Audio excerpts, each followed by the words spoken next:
لیکن هغه بادشاہان که د فرعون په شکل کې او که د نمرود په شکل کې او که د شداد په شکل کې او که د نورو ظالمانو په شکل کې او څه وخت الله مقور کړی ده او بیا خدای داسې نیست و نابود کړي دي چې تر ننه پورې د دنیا د خلقو دپاره د عبرت نمونې دي. او ځکه خو الله فرمایي فانظر کیف کان عاقبة الظالمین. نبی علیہ السلام ته وایي او مونږ ته اورئ مونږ ته هم وایي سوچ وکئ فکر وکئ په سترګو دغه علاقې ووینئ د زړه نظر وکئ چې کومو خلقو ظلم کړی دی او د الله مقابله کې ودرېدلي دي د هغوی انجام بیا څه شو. په دغه بادشاهانو کې یو ډله د فراعنو تېره شوې ده د نن نه 4.5 یا 15,000 کاله مخکې دا تېر شوي دي. 4,500 نواله تر 5,000 سال پورې 15,000 کاله 4.5 کاله مخکې یو ډله تېره شوې ده. او د عربو په دې علاقو خصوصا مصر اوس چې ورته کم مصر وایي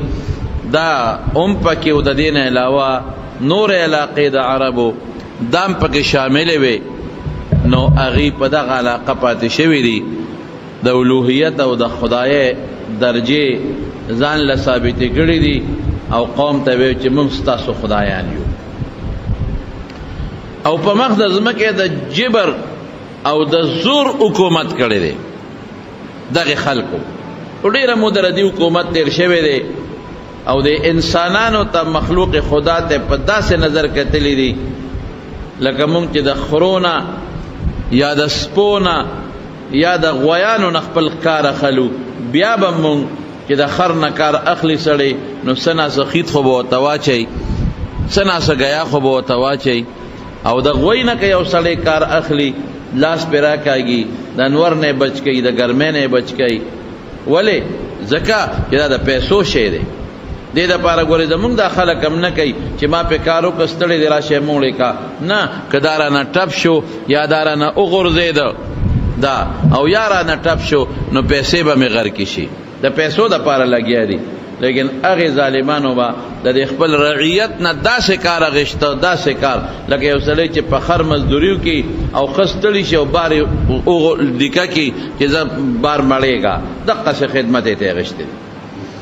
داسې روټۍ به یې ورکوله معمولي غوندې چې ته په ورځ کې یو ځل یو نوړی روټۍ یا په دویمه ورځ یو نوړی روټۍ او د شپې ورځې به یې په خدمتونه او کارونه به یې کول. او ظالمانو چې چا کار نه دی کړی نو هغوی له به یې داسې سزا ورکوله چې خلک به غریبانان یېرېدل چې خدای د سره څوک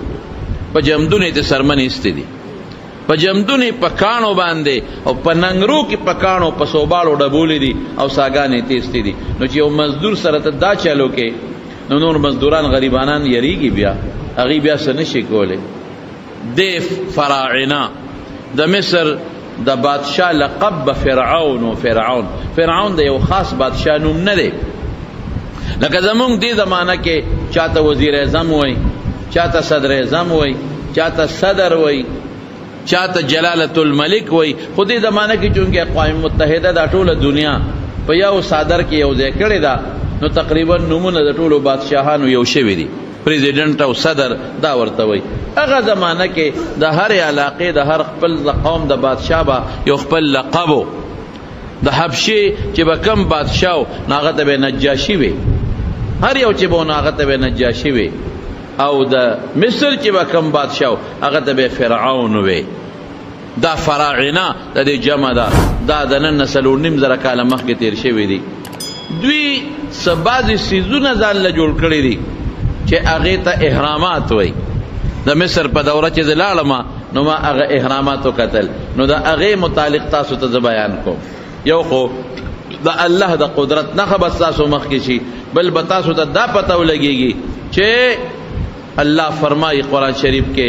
اینما تکونو یدرککم الموت ولو کنتم فی بروج مشیده. که ځان له غټ غټ بلډینګونه جوړ کې او ځان له لوی لوی محلات جوړ کې خو د خدای د پکړ دکړ نه او د مرګ نه نشي بچ کېدی نو دا به تاسو ته ښکاره شي د خلکو ځان له څونه خوارۍ کړي دي. لیکن هغه خوارۍ د هغې څه شو هغه خلک څه شو د الله عظیم قدرت به درته ښکاره شي. نو دوی احرامات جوړ کړي دي. احرام څه شی دی؟ دا شاهي مقبرې ته وایي. د بادشاه مقبرې ته به دوی احرام وایي دا نوم هغه وخت نه را روان دی. دا خو په لیکلو کې اوس چې کم دوی هغه آثار قدیمه پیدا کړل نو په تیږو باندې په تیږو کې دا لیکل پیدا شو چې د خلقو د خپلو شاهي مقبرو ته د احراماتو نوم ایښودی دی. احرام ورته ویل کېږي. شاهي مقبره څنګه ده؟ لکه زمونږ د مقبرې په شانتې نه ده چې زمونږ مقبره کې دلته قبر ښخ که دلته ښخ که دلته قبر وکنه وه، دا نشته. یو غټ بلډینګ به یې جوړ کړی او په هغه بلډینګ کې دننه به دوی ځان له قبرونه جوړ کړي او هغې کې به دا پراتو غټ غټ بلډینګ. څومره احرامات شاهي مقبرې او دې کې به د دې بادشاهان ښخېدل، د بادشاهانو بچي شهزادګان به پکې ښخېدل، د هغوی خاص وزیران چې کوم خاصو هغه پکې ښخېدل او ورسره به جمدي خپل غلامان او وینځې پکې وردننه کولې او دا به ورسره بندولې. ولې؟ هغه وجه درته وایم. نو تاریخ لیکي د آثار قدیمه والا کہ دا سمرا احرامات تی دا ټول په دنیا کې او په ورلد کې خود دغه سیمه ته ډکه ده تقریبا 52,000 احرامات تی 52,000 مقبرې دي ده 52,000 دیکھیں بعضی معمولی ښکاره شوي دي شګو کې غیبي دي بعضی پوره ښکاره شوي دي او بعضی آثار قدیمه والا وی چې دا اوس هم شته خو د هغې مونږ لا اوسه پورې تحقیق نه دی کړی په دې کې مشهورې مقبرې چې دوی پیدا کړي دي هغه 138 دي 138 138 مقبرې مونږ ځای په ځای چې کله په مصر ته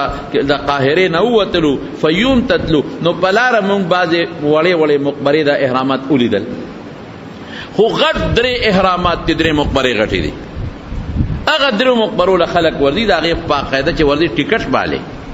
د انټري بیا جدا ټیکټ ته چې ور دننه کېږي او که ته بیا وایې چې د مقبرې ته دننه داخلېږم د احرام ته د هغې ځان له خپل ټیکټ دی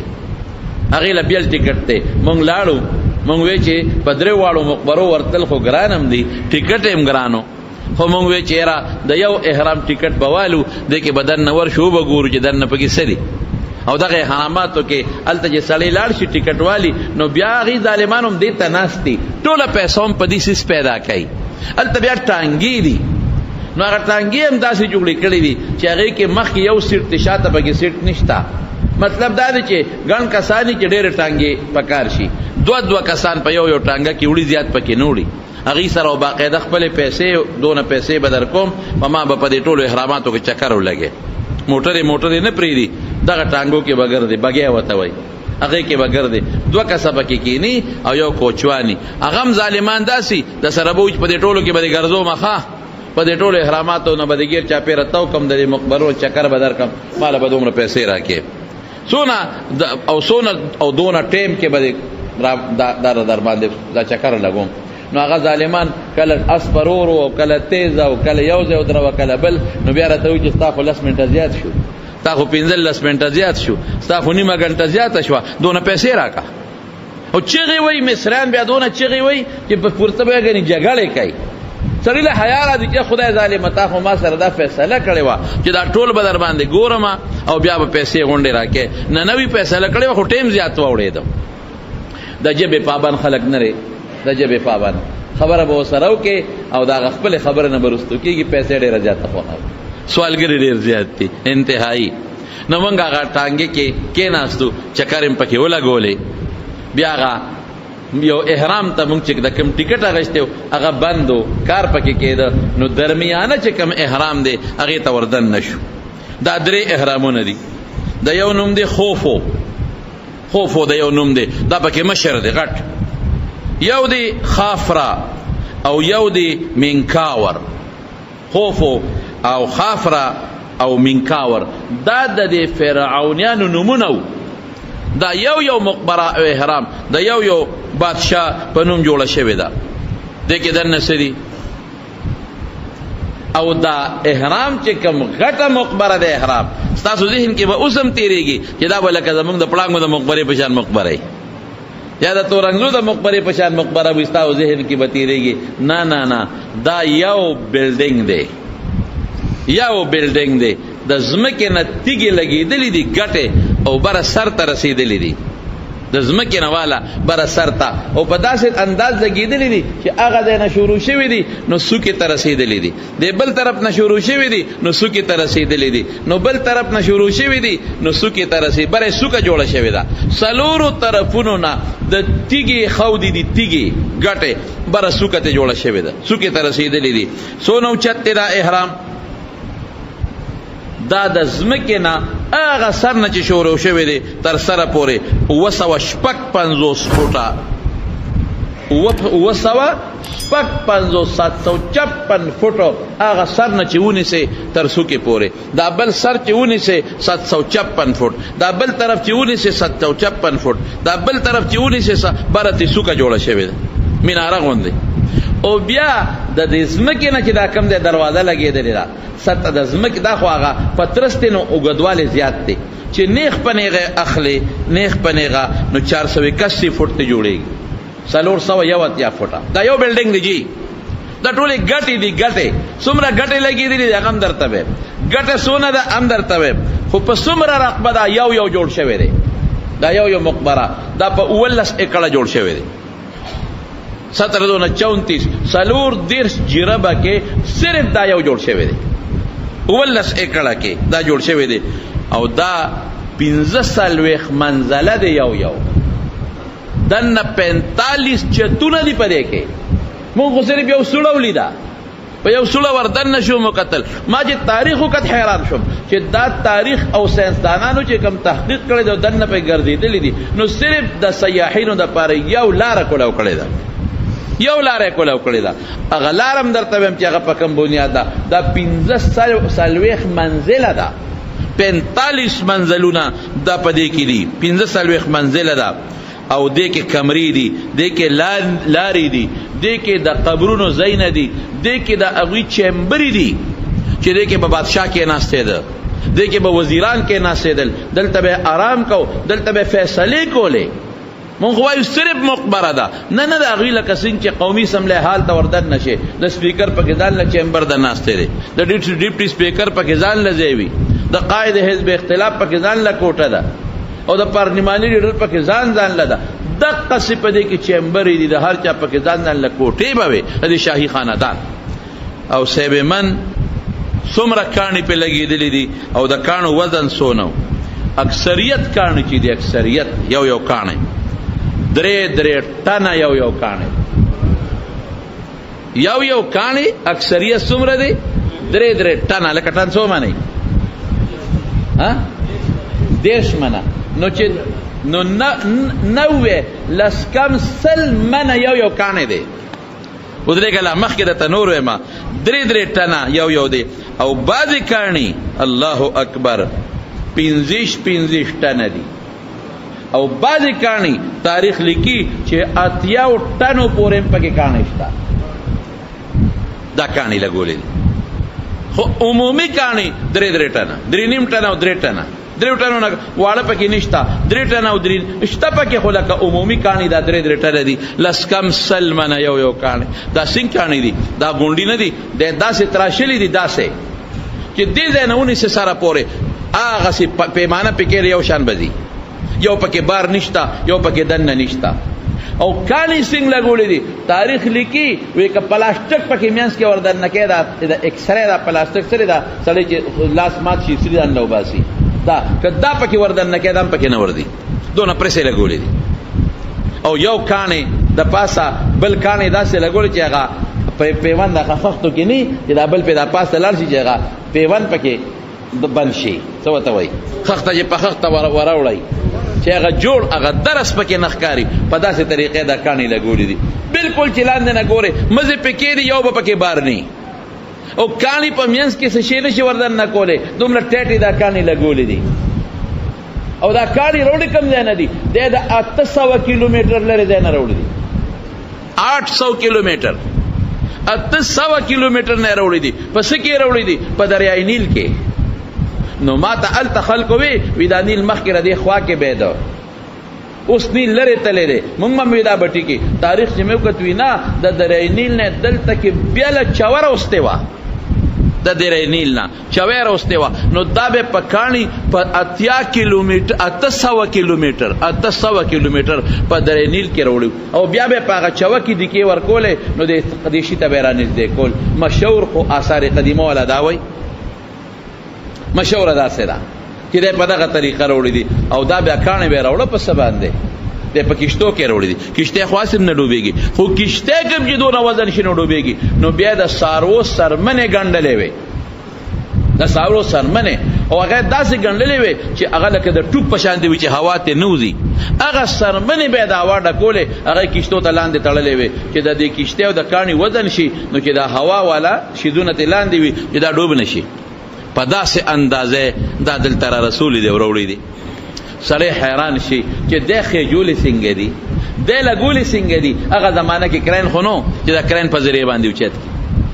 هغه زمانه کې دا ټکنالوژي خو نه وه چې د دې په ذریعه باندې اوچت کړي نو اوسني ساینسدان څه وایي یو ساینسدان لیکلی دي یاره وایي د ما ذهن دا اخلي چې دغه زمانه د جادوګرو ډېره زیاته وه نو د جادو په ذریعه ممکن ده چې دي د کاڼو دا وزن ختم کړي کاڼې بې وزنه کړي لکه اوس هم که ستاسو خیالي نو په دې منډو کې بعد جادوګري نو هغې به غټ تیر هغه به په اوچت کي یا خدای پاکه زه یو کس نشم اوچتولی او هغې په یو کس باندې یو غټ تیر اوچتوي نو وی کیدی شي چې د جادو په وزن په وجه دی په دې کاڼو کې وزن ختم کړي او په اسانه خېجولي خو دا هسې هغه فرضي خبره ده زما ذهن دا قطعا نه مني څوک وایي وایي دا د پیریانو نه کار اخیستی دی او د پیریانو په ذریعه بل اوچت کړي دي او بعضې حضراتو دام لیکلی دي اوسني تاریخ والا حضراتو وی نه وی داسې نه ده وی دی خټې لګولې دي او وروسته پې اور بل کړی دی او په دې قلا کې پخ کړي دي او د قرآن شریف دغه آیت چې ما درته وی هغه دلیل سره نیسي چې کله د موسی علیه السلام او د فرعون مقابله راله نو فرعون څه وی فاوقد لي یا هامانو على الطين فاجعل لي صرحا هامانا خټنا فخت جوړې کا هغه پخې کا هغې باندې اور بل کا او پخې کا مال یو محل جوړ کا لعلی اطلع الی اله موسی چې د موسی خدای ته لږ ځان ورورسم دی وي زما خدای بره دی معلومیږي دا چې هغه وخت کې خټه باندې به اور بلېده او هغې نه به کاڼي او خښتې جوړېدلې لکه اوس چې څنګ په بټو کې د خټې نه خښتې جوړېږي نو څوک دا وایي دام زما ذهن نه مني زه وایم چې دغه زمانه کې هر څه چې یو ټکنالوژي وه د دنیا اومه عجوبه ده ټول انګریزان راځي او تماشې لیځي چې خدای دا شی څه شی دی دومره اوچت بلډینګ سوکه به راتلې ده سوکه 15 چته دې کې دغه دي چې منزلونه دي پکې لارې دي پکې کوڅې دي پکې او دا درې ټنه کاڼې او بعضې پکې تاسو ته ما د هغې اندازه وښوله غټ کاڼې د سینګ سر ته رسولي بیا ورسره څه چل کړی دی بیا دا چل کړی دی چې د دې کاڼو د پاسه سپینه تیږه راوړې ده هغې پې منقشه لګولې ده لکه یو سړی چې آبادي وکړي او په هغې باندې سپین ټیل لګوي او یا سپین سنگ مرمر پې لګوي سپینه تیږه نو د عیسی علیه السلام د پیدایش نه 1.5 کاله مخکې یو زلزله راله نو هغې زلزلې سره د هغه سپینه تیږه ټوله راوغورځېد د عیسی علیه السلام نه 1.5 کاله مخکې هغې زلزلې سره ته دا ټوله سپینه تیږه راوغورځېده نو بیا محفوظه پراته وه د عیسی علیه 1500 کاله مخکې نو بیا سلطان ناصر الدین یو بادشاه هغه سپینې تیږې ټولې را یو ځای کړې نو هغه ته ځان له قلا جوړه کړې او رکوټي جومات یې جوړ کړ اوس هغه سپینې تیږې نشته دی دا یو غټ احرام دی دا په 100 کاله کې دا یو جوړ شوی دی 10 کاله کې هغې کې باقاعده لیکلی دي دا پکې راووتل تاریخ چې دا په 10 کاله کې دا یو مقبره دا مکمل شوې ده 10 کاله کې او حضرت 10 کالو کې دا مکمل شوه او په دې کې څونه مزدورانو کار کړی دی چې دی جوړولی دي مزدورانو په دې کې 2 لکه مزدورانو کار کړی دی 2 لکه او شپه ورځې پکې کار کړی دی ما خو تاسو ته وایي چې مزدور نه به داسې کار اخېسته لکه دې زمانه کې چې سړی د خر نه کار اخلي معمولي نوړی ډوډۍ به یې وله ورکړه او که مزدور به وي ناجوړه شم زه روکېږه وایي مړ شومه روکېږه هلته دریاب ته ورغورځوه پروا به یې پرې مه ساتله بس معمولی روټۍ به یې پرې خوړه دا به نو چې ورګه مزدورانو له ډوډۍ ورکوه پیسې تنخوا وله ورکوه لږه ډوډۍ به یې پرې خوړه ماشومانو به هم پکې کار کوو ښځو به هم پکې کار کوو جنکو به هم پکې کار کوو بوډاګانو به هم کار کوو خپل ځان سره نو 2 لکه د دې مزدورانو په دې کې 20 کاله خدمت کړی دی نو دا احرام ترېنه جوړ شوی دی. اوس زما وروڼو یوه خبره درته بله وکړم. دې زمانې والا ساینسدانان څه وایي؟ وایي که اوس داسې احرام څوک جوړوي ممکنه نه ده چې څوک یې جوړ کړي. دومره تیږې دونه اوږد کریم نشته چې دا تیږې پې به راوخیږي دونه غټې غټې. خو که اوس دې زمانه کې یو احرام څوک جوړوي نو موجوده دور کې به په دې باندې 15 اربه ډالر خرچه راشي. 15 اربه ډالره خرچه و پې راشي. 15 اربه ډالره دا په یو باندې خرچه راځي. اوس د دې احراماتو مقصد د دوی څوک ظاهر کې خدا مقبره و بالکل په دې کې دا بادشاهان خښ شوي دي لیکن دا د دې پناهګام وه. زلزله راشي دشمن راشي نو دې کې موږ محفوظ پراته یو پناهګام وه. او دا د دوی یو شاهي دربار هم و چې دې ته به دې بار څوک نه پرېښودل. د دې به پکې صرف سملاستېدل اوده کېدل به پکې او خپل ژوند به پکې تېره بار به ترې راوتېدل. رعیت ته د دې د داخلېدلو هېڅ قسم اجازت نه. او دریم څه دا د دې د زندګۍ د تېرېدو یو اهم شی و. هغه په داسې انداز جوړ کړی دی چې که اوس دې پکې سیب کېښود سیب یو سیب دې پکې کېښود نو ساینسدانان وایي دا به 1000 کاله پروت وي خو دا بس ښه نه شي او خراب به نه شي. هغې کې په داسې طریقه جوړه کړې ده چې د نور د رڼا دا په یو خاص تکنیک نور نه ښکاري لاندې د نور دا شعاع چې موږ ورته ګرځو دا نه خو د نور هغه چې کم هغه د شعاع ده هغه په یو تکنیک لاندې رسېږي. د شپې د سپومۍ د ستورو هغه لاندې رسېږي. نو ما یو کتاب کته نو هغې کې لیکلي دي په هغه کتاب کې چې د شګاګو یونیورسټۍ یو پروفیسر و. شګاګو یونیورسټۍ یو پروفیسر دی د هغه نوم دی جیمز برسنډ که برنس دی جیمز برنس. د 15 ورځې هغې کې خوب وکړه وردن نه شو او پکې اوده شو. وی تر څو چې د نیم راویښ شوی ما به نه پاسوی. 15 ورځې مسلسل دی پکې اوده او چې را پاسېده نو په وجود باندې هېڅ قسمه د خوب یا د بېهوشۍ یا د بیمارۍ یا د ستړې ورته چې را پاسې خامخا وجود کې فرق وي یا د لوږې یا د تندې یا د متیازو یا د غلو هېڅ قسمه دسه ضرورت محسوس نه کړو. 15 ورځې دا پروفیسر وده دی 15 ورځې او چې را پاسېده 15 ورځې سړی ودسماتې نه ورځي رکوټې نه ورځي لوی نه ورځي ورته خولت نه بیږي ستړي کېږي نه په ډډه نه وړي. 15 ورځې پس هم خلکو ولاقاو چې بس یې که د خدای بنده راویښ شه.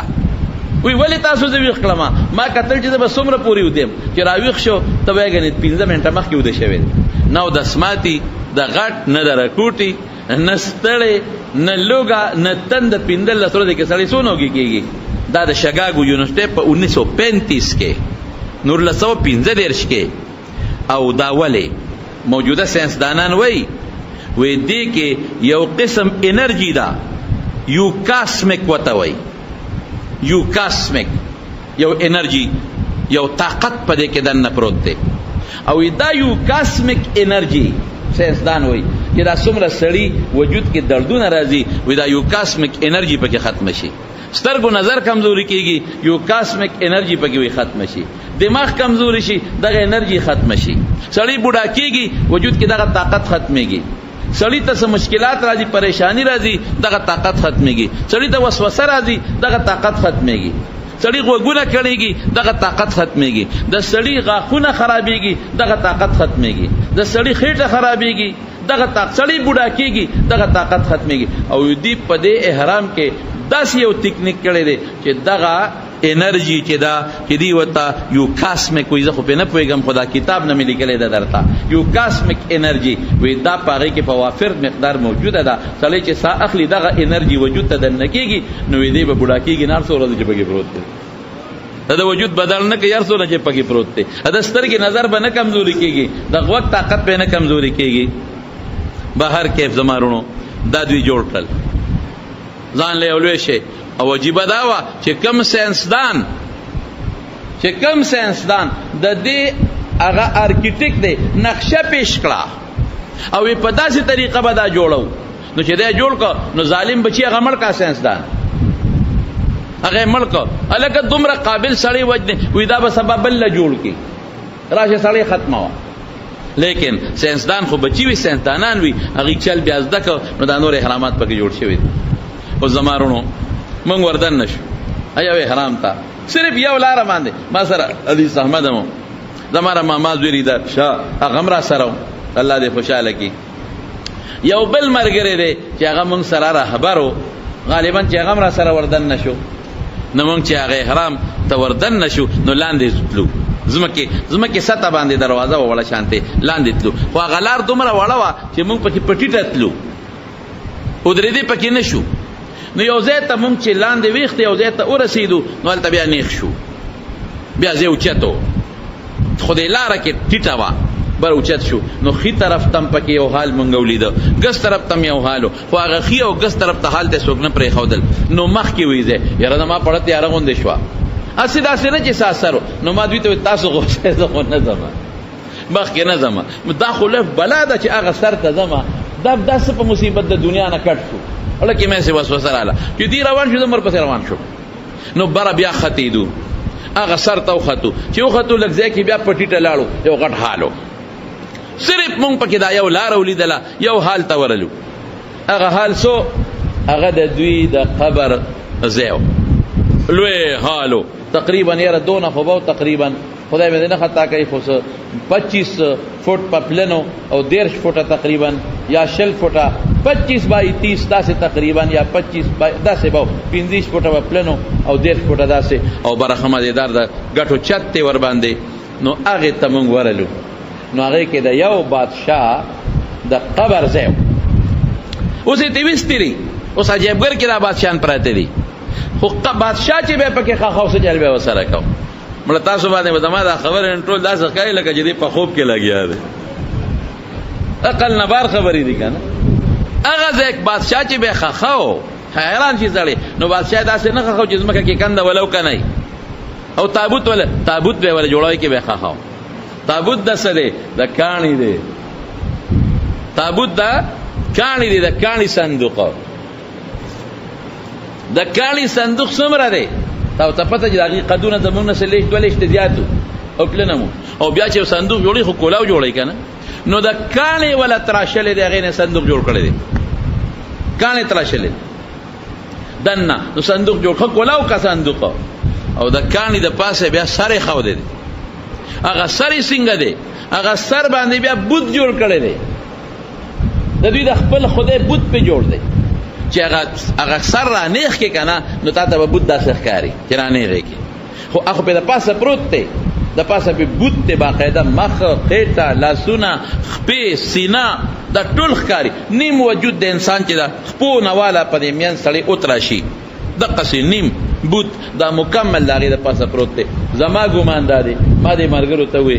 ما وې دا سر یې زما ګمان دا دی چې دا م یو 1500 کسان را یو ځای کې چې او به هم نه لاقی دومره دروند ځکه کاڼي څوک اوچتولی شي چې 1500 را یو ځای کې که نه یاره چې په خوارو به ټیزونه به ورته واچي خو اوچت به یې نه کړي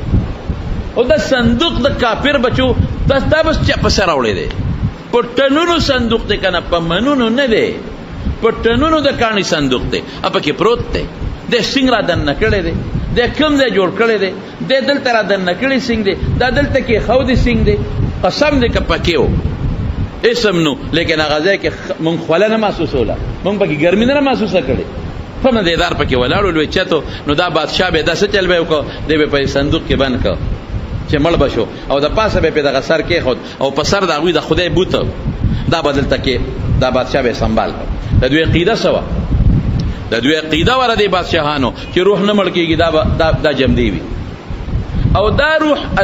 کله چې د روح وغوښتل نو دی به جان جمدی کېږي به خدای نه مانی دا روح نه مړ کېږي دا به جمدی وي کله چې دړه کې رالل چې زه واپس جمدی کېږم نو دی واپس جمدی کېدی شي او چې کله هله کې رالل چې نه جمدی کېږم دی به چکرې نه به جمدی کېږي او چې کله هله کې رالل چې جمدی کېږم نو جمدی به شي نو دی به څه وی دی په دې صندوق کې به دی پروت وي محفوظ به وي که دا روح بیا وایي چې زه جمدی کېږم دا روح ډېر طاقتور دی دی به دا سر د ځان نه په خپله لرې کړي په دې وجود کې به ننوځي نو چې وجود یې محفوظ پروت وي او چې دا به بیا په دې صندوق کې دا باچا کې خوده که نه دا فرعون دا باچا نو د سره به خپل زیورات هم کې خودل سره زر او سپین زر او هیره او جواهرات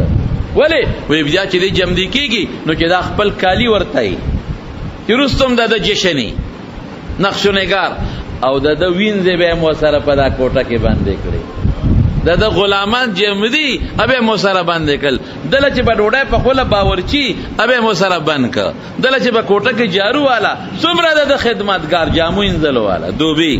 ډوډۍ په خوله والا جارو والا د خدمتگار دا ټول به وسره بند کړل څه د پاره وی تاسو دلته تاسو د سره بندو کدا روح په دکې راغو جمدی شو نو چې د خپل خادمان ولاړی خر بچو چې دروازه دې ورپسې بند کړه خادم پلار به جمدی پاتې شي اسانه زمونږ په کې اړه واته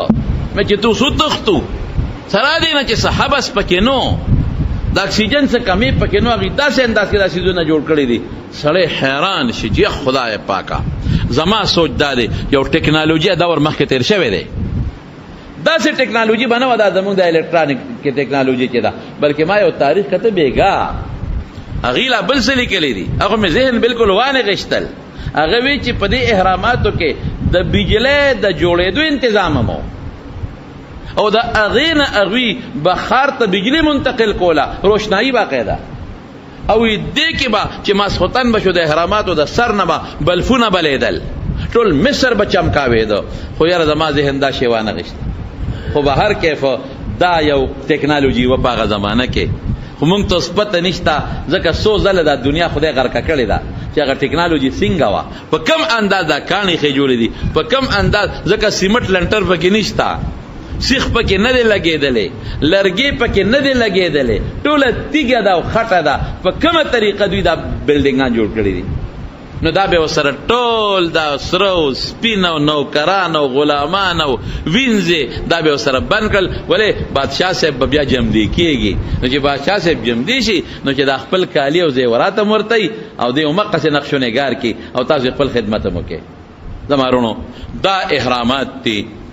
دا د دنیا اومه اعجوبه ده د دنیا اومه اعجوبه ده د احرامات دنیا ورزي او ګوري ورته او تاریخ هم لیکلی دی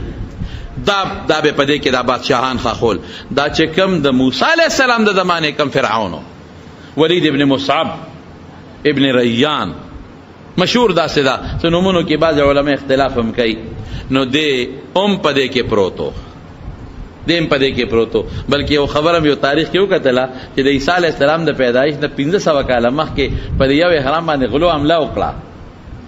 نو چې دنه پکې څومره سره وسپینو خر بچو ته هغه ټولو تختول اب انګلی منګلی بدوی چول هغه ته غونډو تختول بهر کیف د موسی علیہ السلام د زمانه د فرعون دا مخکې یو علاقه ده د التخخ کړو او دا خپل سامان او دا سره سپینې وسره خخ کړو ال تغلو په املا وکړه نو هغه بیا راوسته نو بل ځای خخ کا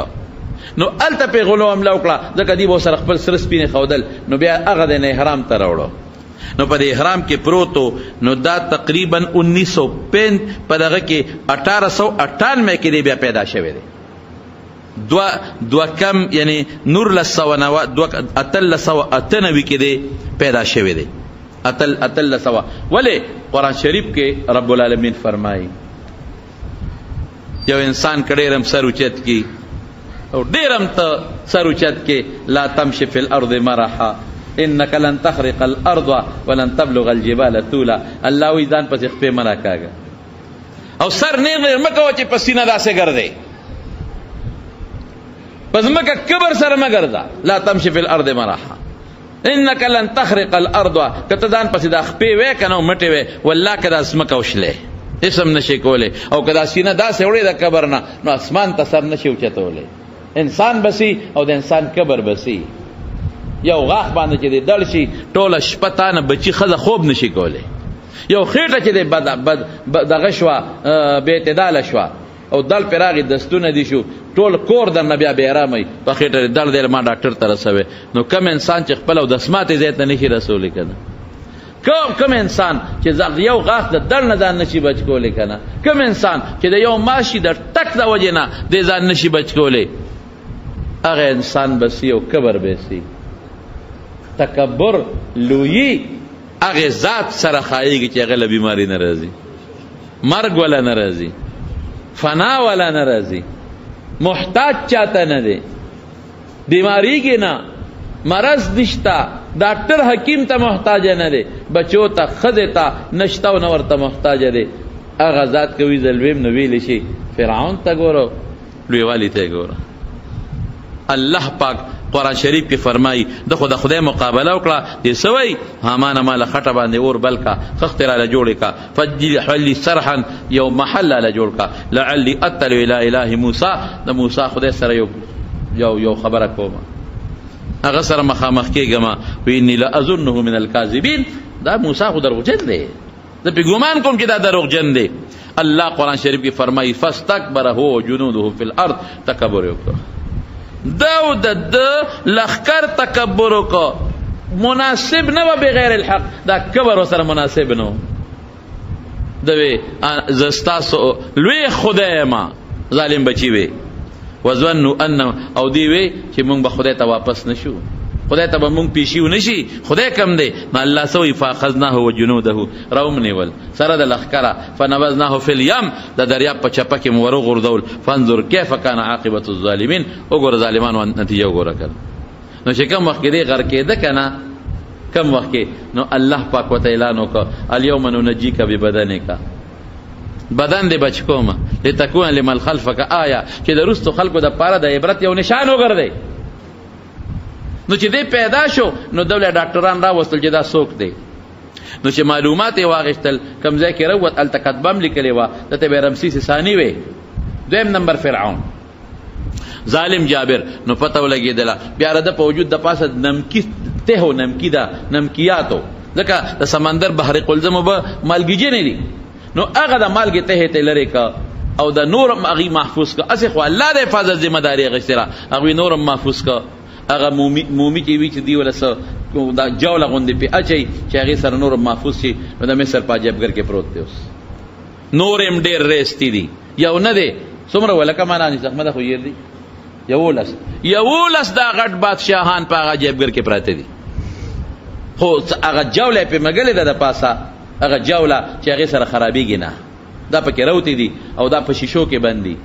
او یو حال کې 11 واړه پراته دي او په شیشو کې بند دي، او هغې ته مخصوص دغه لګولی دی ایسی، هغې کې دننه شیشه ده ښکاري، خو دننه یې ورته ټمپریچر لګولی دی، په هغې یې لیکلي دي چې دې وخت کې د دومره ټمپریچر دی چې خراب نشي. هغه میوزیم ته هم زه لاړم، دا خو هغه احرامات او هغه مقبرې وې چې دننه مونږ ولیدلې، میوزیم ته چې لاړو اوهو سړی حیران شي کم شیدونه پکې پراته دي. د دې فرعونیانو د استعمال سیزونه، لوښي، پیاله، چانکونه، ځان له چیمبرې دي د یو سیز، د استعمال لوښي ټول پکې پراته دي. دغه زمانه د سرو زرو لوښي، د سپینو زرو لوښي، د تانبې لوښي، د سټیلو لوښي، د اوسپنې لوښي، د ټیکرو کټوۍ او لوښي، دا ځان له چیمبر کې پراته دي. دا هغه سیزونه چې دی به استعمالول او د دې قوم به استعمالول، دی به بالخصوص استعمالول او د دې قوم به استعمالول. ازان لپراته دي ناشنا پیاله، ناشنا منګي، ناشنا دیګونه، غټ دیګونه پکې پراته دي په میوزیم کې، په سوته ویل کا دا عجایبګر کې. بل چیمبر کې لاړو وکتو، نو بل چیمبر کې د دوی د کالی پراتو، سره او سپین، اوهو واله، بنگړي، تاجونه، غټ هارونه، خدای چې دا به تیتا چول که سچا به چول، غټ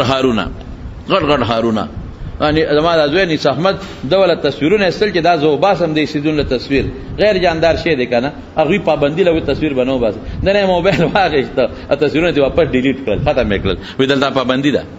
مکمل د سرو د سپینو، تا به غټ دوکان دی، دوکان څه ته وایي، یو غټ سټور دی، په دې دیوالونو د پاسه په المارو کې شو کې بند،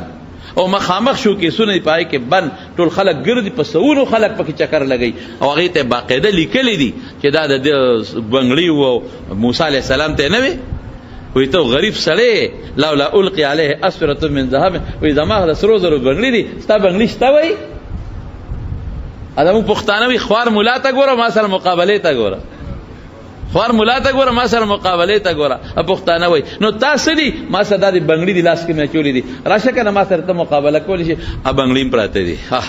بنګړي دي پراته دي. نن خلک تماشې کوي، خر بچیا قبر کې پروت دی، څه به د سره خدای کوي. لاړې زه خو چې ورتلم ما درته وایي ګوره سیل په نیت به نه ورځو، ګناه ده. فانظر کیف کان عاقبة الظالمین، په دې سوچ به ورځم چې الله وایي وګوره. فانظر دواړه معنی کومه، ظاهري معنی وګوره او دا معنی هم کولی شم مجازي چې سوچ وکړه، فکر وکړه. خو ظاهري معنی هم دا ده وګوره چې ظالمانو نتیجه څه شو، انجام. مې ګورو ظالمانو انجام ګورو چې ظالمان څه شو، کوم طرف ته لاړل. خو مې پیغور له ورځو، پیغور له ورځو. اولې رسول الله مبارک چې کله بدر کې ابو جهل او د هغه ملګري مردار شو او اکثریت یې په کوی کې وغورځول، القلیب بدر کې، بدر غټ کوی کې. نو نبی علیہ السلام مبارک په درې مره صحابو ته ماته ساروي باندې دغه کته واچوي، صحابه ورته کته واچوله، روان شو صحابه ورپسې روان شو. چېرته ابو عمر رضی الله عنه ورسره دی. نو کویله ورله القلی، هغه کویله چې کوم کې ابو جهل او پراتو. نو پیغمبر مبارک پیغور ولا ورکړه، هل وجدتم ما وعدکم ربکم حقا. خدای در سره وعده کړې وه ومونته، ما سره خو چې الله کوم وعده کړو ما خو ومونته، ما ته خو الله فتح در کوم راکړه راله. تاسو ومونته هغه وعده؟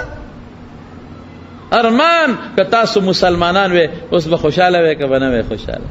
حضرت عمر ورته وایي ما تکلم، وایي ته هغې وجودونو سره خبرې کوې لار وه چې د هغې روح نشته. نبی علیه السلام ورته وایي عمره ته دومره نه اورې لکه هغوی چې څومره اوري، ته دومره نه اورې لکه هغوی چې څنګه اوري. پیغور ورته نبی علیه السلام ورکاو، مرګ نه پس پیغور ولا ورکاو. ما راځه پیغور ورته ورکاو. ودرېدم نو ما ورته وی هغه پټ هغه خلک اوري، هغې مخکې ښکاره خو نه شي ویلی. خبیث بچیا مې پاسه اوس کنه، یا صاحب الدورات د ټیزونو خاونده ټیزماره اوس پاسه کنه. تا خو د موسی خدای سره خبرې کوم، لعلی اطلع الی اله موسی و انی لاظنه من الکاذبین. موسی دروغجن دی عیاذا بالله، خدای سره اوس را پاسه کنه. سپېمې پوزه چنجو منجوواله د هغې وله د دغه نه جوړه کړې ده، مومیاتو د وجې نه، او باقي وجود نیم لاندې ته کپړه تاو کړې ده، هغه شیزونه یې پې لګولي دي چې خراب نور نه شي او مخ یې ښکاري باقاعده. او د هغې قانون به ده چې مړ به شو لاسونه به یې داسې وله ایښودل، لاسونه به یې راغونډ کړل وله یو بل د پاسه به یې ایښودل. د هغوی دا قانون هغسې ول لاسونه دغسې ایښودي دي. او خاص پیره شکل د خبیث ته بچې ما ټیزن بچې پاسه اوس که نه، اوس به درته پته لګېدلي چې الله به رسره څه کړي، څومره عذاب کې به ته مبتلی. خو د قبر عذاب باندې د دنیا خلک نه پوهېږي. نو دا 11 کسان هلته په شیشه کې بند دي، نشان عبرت دی. فانظر کیف کان عاقبة الظالمین. د خدای مقابله کې چې څوک ودرېدلی الله ذلیله کړی. نمرود ته وګورئ، یو ماشي باندې خدای تباه کړ، یو ماشي باندې. د مارونو قبر به نه کوو، قبر به نه کوو، لوی به نه کوو. په قبر او په لویه الله خفه کېږي. دا د خدای جامه ده، الکبریا و ردای. الله وایي زما صادر دی، زما صادر کې ما سره څوک ځان نه دننه کوي، ذلیل به کړم. قبر خوشي شی دی، زه به څه قبر وکړم، ته به څه قبر وکړې. مرګ نه ځان بچ کولی شي، بیماری نه ځان بچ کولی شي، دړ نه ځان بچ کولی شي، بچې بچ کولی شي، ښځه بچ کولی شي، ته به څه قبر وکړې، زه به څه قبر وکړم. نبی کریم صلی الله علیه وسلم یو ځل په مدینه منوره کې تېرېده، صحابه ورسره یو ډیرانو چې ته پخواني ډیرانو، اډوکې هم پې پراته دي او زړې جامې هم پې پرتې دي او هر څه پراته دي. بعضې وخت کې زمونږ په دې وطن کې هم پخوا به یو شاملاتي غوندې ډیرانو، خلکو به هر څه غورځولو، یو خاص به نو. صحابو پوزې پټې کړې. رسول الله مبارکو فرمایي دا څه شی دی؟ وایي صاحب دا ډیران دی. نوړه څه شی دی؟ دا زړې جامې دي، زاړه اډوکې دي، زاړه خوراکونه چې څښا شي دلته غورځولي دي. ډېر هوښیارو، ډېر پویه خدای ورکړی، ډېره پویه. الله سره نسبت دی د پیغمبرۍ کن. نو څه وایي؟ وایي نه دا هغه شی دی چې کوم دپاره مسلمان وجني. جامې له مسلمان وایي، پیسې له وجني، پیسه باندې جامه چی که، پیسې له وجني، جامې له وجني، ډوډۍ له وجني، خوراک له وجني، ادا یې دلته پراته دی، پوزه دې پټوئ. دا خو هغه شی دی چې تاسو په یو بل وجنئ. مسلمان د مسلمان عزت پې اخلي، دا هغه شیان دي نن پوزه دې پټوئ. نو چې کوم انسان په خېټه کې هغه بلا پرته ده چې راوځي نو دې ته خپله پوزه پټوي، چې د خېټې نه راوځي نو دې په خپله پوزه پټوي او ځان د خلکو نه لرې کوي، څوک رانه خبر نه شي. او ډېر لرې ځم چې کوم اواز ورسره وځي چې هغه څوک ونري، نور لرې ځم چې کوم بوی ترې راځي چې هغه څوک خبر نه کړي. نو مړه دا انسان ته ګوره، قبر ته ګوره، په قبر الله ډېر خفه کېږي عاجزۍ باندې الله ډېر خوشحالېږي موږ د الله د قبر نه وساتي الله دې په موږ کې عاجزي پیدا کړي نو دا فرعونیان پراته دي یو بل حال ته لاړو یو نو اوهو هغې کې هغه صندوقونه پراتو چې کم کې به دا بادشاهان ایښودل او دفن کول به نو یو صندوق په ټنونه ونو چې خدای دی جوړ کړی څنګه دي د کاڼي نه تراشلې څنګه دي دننه څنګه جوړ کړی دي سر له پکې ځان له ځای جوړ کړی دی د خېټې جدا ځای دی د خپو جدا ځای دی ډډ او سر او د هر صندوق سر وسره پروت دی او هغه سر باندې د دوی د خدای بوت دی تصویر نه بوت باقاعده مخ غوږونه هر څه شته دی غوره بای صندوقونه د لرګین پکې شته